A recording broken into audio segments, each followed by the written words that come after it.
दोस्तों, मेरा नाम है सुजित और मैं हूं आपका सलाहकार। और आज हम बात करेंगे 5 ऐसे लॉ के बारे में, 5 ऐसे लॉ के बारे में जो हर एंटरप्रेन्योर और बिजनेसमैन को पता होना चाहिए बिफोर वो अपना बिजनेस या स्टार्टअप लॉन्च। तो दोस्तों, इससे पहले कि मैं स्टार्ट करूं वीडियो और डिटेल में आपको समझाऊं कि 5 ऐसे लॉ जो हर बिजनेसमैन को पता होना चाहिए, एंटरप्रेन्योर्स को पता होना चाहिए, मैं अपने बारे में कुछ मैं आपको बता दूं, चूंकि ये मेरा पहला वीडियो है और आप सबका हार्दिक स्वागत है मेरे चैनल के ऊपर। तो मेरा नाम है सुजित झा और जो मेरा एक्सपीरियंस है करीब 7 से 8 साल का है लॉज एंड एंटरप्रेन्योरशिप के फील्ड में। मैं करीब 3 कंपनी चलाता हूँ जो कि लीगल सलाह है, ओके एक्वायर्ड है, और मेरा एक कैफे भी चलता है मरीना क्रीक। तो मैंने काफी कुछ सीखा, कई फेलियर्स हुए, मैंने कभी सक्सेस देखा तो कभी फेलियर देखा, तो काफी एक्सपीरियंस मुझे हुए हैं इस फील्ड के अंदर।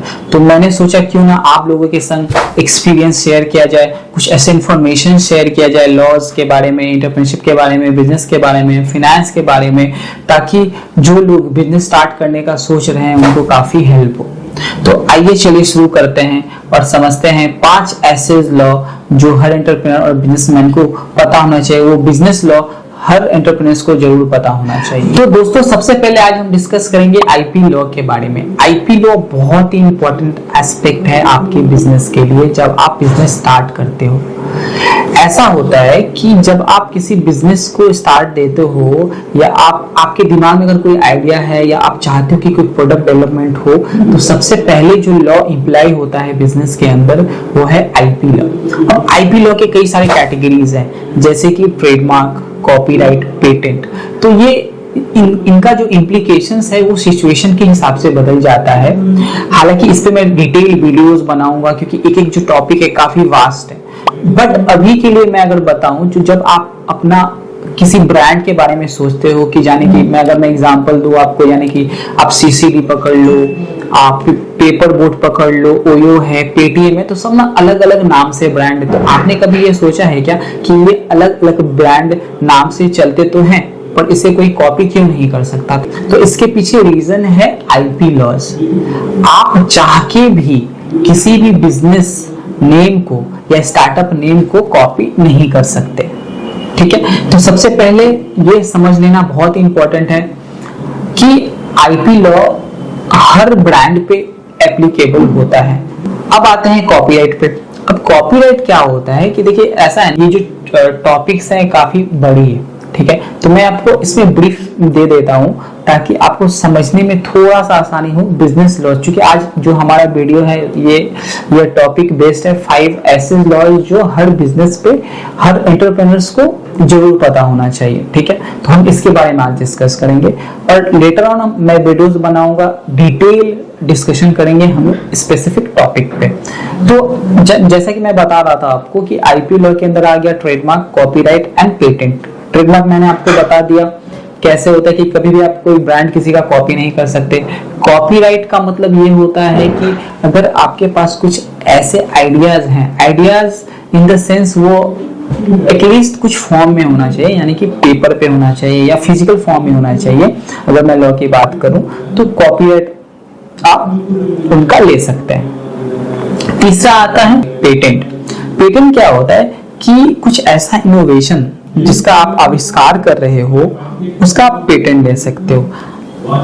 रिसेंट का केस लूं अगर मैं, तो कोविड के दौरान आपने कई बार न्यूज में ये सुना होगा कि जो वैक्सीन का पेटेंट है वो पुणे वाले के पास है, उसके अलावा कोई वैक्सीन बना नहीं सकता। तो जो एक यूनिक फॉर्मूला डेवलप होता है उस पर पेटेंट आता है। तो ये हो गई आईपी लॉ। तो आप अगर कोई बिजनेस स्टार्ट कर रहे हैं तो ये 3 लॉ के बारे में आपको जरूर नॉलेज। अब जो सेकंड लॉ पता होना चाहिए वो पता होना चाहिए हर एंटरप्रेन्योर और बिजनेसमैन को, वो है डॉक्यूमेंटेशन से रिलेटेड। जब भी आप बिजनेस स्टार्ट करते हैं तो आप अकेले हर चीज को मैनेज तो नहीं कर सकते, आपको जरूरत होती है ह्यूमन रिसोर्स की। अब ह्यूमन रिसोर्स आपके बिजनेस में कई सारे फॉर्म में आता है, कभी आपको फाउंडर के फॉर्म में आएंगे, कभी एम्प्लॉयमेंट के फॉर्म में आएंगे, तो ये कई सारे फॉर्म। तो अगर आप को फाउंडर के संग काम कर रहे हैं तो आपके पास को फाउंडर एग्रीमेंट होना चाहिए। अगर आप चाहते हो कि नहीं मैं अकेले ही बिजनेस सारा हैंडल करूं, अगर आप एम्प्लॉय हायर करते हो तो आपके पास एम्प्लॉयमेंट एग्रीमेंट जरूर होना चाहिए ताकि आप पे कोई दिक्कत ना आए। एम्प्लॉय अगर आपका ऑर्गेनाइजेशन छोड़ के जाता है, आपके ऑर्गेनाइजेशन के बारे में वो कुछ गलत ना बोले या आप पे कुछ क्लेम ना करे। तीसरा आता है नॉन डिस्क्लोजर एग्रीमेंट, जो आपके पास जरूर होना चाहिए ताकि आपका जो आइडियाज है, आपका जो प्रोडक्ट है वो बाहर ना जाए। तो दोस्तों हमने दो चीजें इसमें कवर की। पहला आईपी लॉज, जो हर एंटरप्रेन्योर्स को बेसिक्स पता होना चाहिए। दूसरा आता है आपका डॉक्यूमेंटेशन से रिलेटेड लॉ, जिसके अंदर को फाउंडर एग्रीमेंट्स आ गए, जिसके अंदर आपके एम्प्लॉयमेंट एग्रीमेंट आ गए, जिसके अंदर आपके एनडीए यानी कि नॉन डिस्क्लोजर एग्रीमेंट आ गए। तो होपफुली मैं यहाँ पे आपको समझा पाया हूँ क्लियरली कि आईपी लॉज क्या होते हैं। हालांकि मैंने डिटेल में भी डिस्कशन नहीं किया है, मैं इसके लिए एक सेपरेट वीडियो बनाऊंगा ट्रेडमार्क, कॉपीराइट, पेटेंट के ऊपर। दूसरी चीज आती है डॉक्यूमेंटेशन, मैं इसके ऊपर भी डिटेल में वीडियो बनाऊंगा हर एक टॉपिक के ऊपर। बट मैं इस वीडियो में जो आपको समझाना चाह रहा हूँ 5 ऐसी बेसिक बिजनेस लॉ जो हर एंटरप्रेन्योर्स को पता होना चाहिए। तो चलिए हमने 2 तो कवर कर ली, तो आइए चलिए डिस्कस करते हैं अब थर्ड और सबसे इंपॉर्टेंट बिजनेस लॉ जो है टैक्सेशन लॉ। अब क्या होता है कि टैक्सेशन लॉ और कंपनीज लॉ, अब इसके अंदर आ जाते हैं कि आप जब आप बिजनेस स्टार्ट करते हो तो आपको एक एंटिटी चूज करनी होती है कि आप कौन सी एंटिटी चूज करोगे, ठीक है, क्योंकि आप पे जो लॉज एप्लीकेबल होंगे आगे चल के वो एंटिटी के ऊपर ही होंगे। अगर आप सुपरवाइजरशिप चूज करते हो तो उसके लॉज एप्लीकेबल होंगे। अगर आप कंपनी प्राइवेट लिमिटेड चूज करते हो तो उसके लॉज एप्लीकेबल होंगे। अगर आप एलएलपी चूज करते हो तो उसके लॉज एप्लीकेबल होंगे। अगर आप पार्टनरशिप चूज करते हो तो उसके लॉज एप्लीकेबल होंगे। तो दोस्तों अलग अलग एंटिटीज के अलग अलग लॉज हैं जो आप पे एप्लीकेबल होंगे ड्यूरिंग ऑपरेशन ऑफ कंपनी। यानी कि कंपनी, कहने का मतलब यहाँ पे ये है कि आप सुपरवाइजरशिप चूज करोगे, कंपनी चूज करोगे, एलएलपी चूज करोगे या पार्टनरशिप चूज करोगे, जो भी चूज करोगे आप पे टैक्सेशन लॉज जो होते हैं उसके मुताबिक ही आपके कंपनी के ऊपर लागू होगा, ठीक है। तो होपफुली मैं समझा पाया हूँ। यहाँ पे अगेन मैं बता दूं कि ये मैं जस्ट आपको ब्रीफ दे रहा हूँ, डिटेल में वीडियोस मैं बनाऊंगा, सारे टॉपिक के ऊपर बनाऊंगा। तो दोस्तों जब हम बिजनेस स्टार्ट करते हैं या स्टार्टअप स्टार्ट करते हैं तो जो हमारा कैपिटल होता है वो काफी लिमिटेड होता है। तो हम चाहते हैं कि कोई भी ऐसा कारण से या कोई भी ऐसा रीजन ना आए जिसके कारण हमारा जो बिजनेस है वो लॉस में चला जाए। यानी मैं लॉस इन द सेंस यहाँ पे बोल रहा हूँ, बिजनेस लॉस नहीं, यानी कि कुछ अगर एक्सीडेंट हो गया, किसी एम्प्लॉय का एक्सीडेंट हो गया या आपकी ऑफिस में कुछ हो गया, तो उससे रिलेटेड आपको जरूर पता होना चाहिए इंश्योरेंस लॉ। बेसिक एटलीस्ट आपको पता होना चाहिए कि अगर आप इंश्योरेंस लॉ के बारे में नॉलेज रखते हो तो आप जो सारी चीजों को आप उस तरीके से मैनेज करोगे। तो इंश्योरेंस लॉ भी बहुत इंपॉर्टेंट है सारे ही बिजनेसमैन स्टार्टअप के लिए जो बिजनेस चला रहे हैं। हालांकि जो बड़े ऑर्गेनाइजेशन हैं वो तो इंश्योरेंस करवाते हैं, और जो छोटे ऑर्गेनाइजेशंस हैं या स्टार्टअप हैं जिनके पास फंड की कमी होती है वो इस चीज को इग्नोर कर देते हैं। बट मुझे जहां तक लगता है कि इंश्योरेंस लॉ जरूर पता होना चाहिए ताकि आगे की प्रॉब्लम आप अवॉइड कर सको। 5वां लॉ है जो बिजनेस लॉ और फाइनल पॉइंट है हमारा डिस्कशन का, वो है प्रिवेसी लॉ यानी कि data protection law. Data is new oil, ये हम सबको पता है। तो गवर्नमेंट नहीं चाहती कि जो डेटा है उसका मिसयूज हो, तो उससे रिलेटेड लॉ हमें जरूर पता होना चाहिए। आप ये बोल के नहीं बच सकते कि आपको पता नहीं था, क्योंकि as per law ignorance of law बोल के आप लॉ को अवॉइड नहीं कर सकते, खासकर बिजनेस लॉ को अवॉइड नहीं कर सकते। तो अगर आप कोई बिजनेस चला रहे हैं जो कि ऑनलाइन है, इनफैक्ट ऑफलाइन भी है, तो आप डेटा ब्रीच नहीं कर सकते। बहुत सारे जो रिसेंट केसेस आपने भी देखे होंगे जो फेसबुक ने फेस किए हैं, जो गूगल ने फेस किए हैं, कि उन्होंने जो उनका मेन मुद्दा था जिसके रिलेटेड वो इतना कंट्रोवर्सी में आए वो था डेटा यानी कि प्राइवेसी लॉ।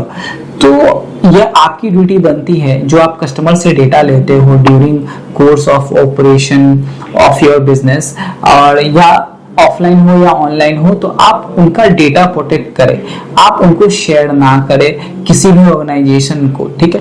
तो डेटा प्रोटेक्टेड लॉज है वो भी एक इम्पॉर्टेंट एस्पेक्ट है जो हर बिजनेसमैन को और स्टार्टअप को पता होना चाहिए बिफोर और during the course of business. तो हमने दोस्तों आज 5 ऐसे बिजनेस लॉ के बारे में जाना जो हर बिजनेसमैन, हर एंटरप्रेन्योर्स को जरूर पता होना चाहिए जब वो बिजनेस स्टार्ट करते हैं या तो स्टार्ट कर चुके होते हैं, बट इनको आप इग्नोर नहीं कर सकते, अदरवाइज जो आपकी कंपनी है या आपका स्टार्टअप है वो बहुत बड़े प्रॉब्लम में आगे चल के फंस सकता है। दोस्तों सेकेंड नंबर पॉइंट पे जो मैंने डिस्कस किया है लॉ रिलेटेड आईपी, जहां पे मैंने ट्रेडमार्क, कॉपीराइट और पेटेंट के बारे में डिस्कस करी है। इससे रिलेटेड काफी एक फेमस केस है एप्पल वर्सेस मोटोरोला का, जहां पे 95 पेटेंट को लेकर कंपनीज को काफी करोड़ों की लॉस हुई थी। तो वो काफी बड़ी कंपनी है, लॉस सह सकती है, बट जो हम लोग बिजनेस स्टार्ट करते हैं काफी छोटे लेवल पे स्टार्ट करते हैं, और अगर हम कुछ ऐसा करते हैं बिजनेस लॉ को इग्नोर करते हैं और हमारे बिजनेस को लॉस हो जाता है, तो सरवाइव करना एक स्टार्टअप को या बिजनेस को काफी मुश्किल हो जाता है। ये तो बस 5 लॉस थे, जो बिजनेस लॉस थे, जो हर एंटरप्रेन्योर और बिजनेसमैन को पता होना चाहिए। इसके अलावा भी अगर आप स्टार्टअप या बिजनेस चला रहे हैं तो आप वही बिजनेस चला सकते हो किसी भी कंट्री में जिसका सपोर्ट लॉ करता है, बिजनेस लॉ करता है या आम लॉ करता है। उसके बाहर आप कोई भी बिजनेस नहीं चला सकते। तो लॉ को इग्नोर करके बिजनेस चलाना इज वेरी डिफिकल्ट। तो यह मेरी एडवाइस रहेगी, यह मेरा सुझाव रहेगा हर एंटरप्रेन्योर्स को, हर बिजनेसमैन को। अगर आप अपने बिजनेस को स्टार्ट कर रहे हो तो जरूर बेसिक नॉलेज बिजनेस लॉ का आप जरूर ले ले, नहीं तो ऐसे कई सारे एग्जाम्पल हैं कुछ स्टार्टअप्स के। अगर मैं लूं जैसे टिकटॉक को गवर्नमेंट ने बैन कर दिया इंडिया में। तो क्यों बैन करिए? क्योंकि उसने कुछ लॉस को वायलेट किए थे। तो आप भी अगर कोई ऐसा बिजनेस चला रहे हैं जो लॉस को वायलेट कर रहा है, तो आप ज्यादा दिन तक उस बिजनेस को नहीं चला सकते। जैसे कि कुछ गेम्स चलते हैं जो अनस्किल्ड गेम है, वो बैंड इंडिया में, ठीक है, तो वो उसको आप नहीं चला सकते। तो किसी भी बिजनेस को आप अगर स्टार्ट करना चाह रहे हो या आपके दिमाग में आइडिया कि हाँ मुझे ये बिजनेस स्टार्ट करना है, तो वो बिजनेस वाइबल है कि नहीं लॉ के अकॉर्डिंग, उसे आप जरूर बताएं। तो दोस्तों आशा करता हूं कि मेरा यह प्रथम वीडियो जरूर आपको पसंद आई होगी। जो मैंने पूरी कोशिश की कि मैं आपको इंफॉर्मेशन प्रोवाइड कर सकूं। जैसा कि मैंने पहले भी बताया, इस वीडियो में मैं डिटेल्स में सारे टॉपिक के ऊपर जरूर वीडियो बनाऊंगा। अगर आपके मन में कोई क्वेश्चन है तो मुझे कमेंट करके जरूर बताएं। बहुत बहुत धन्यवाद।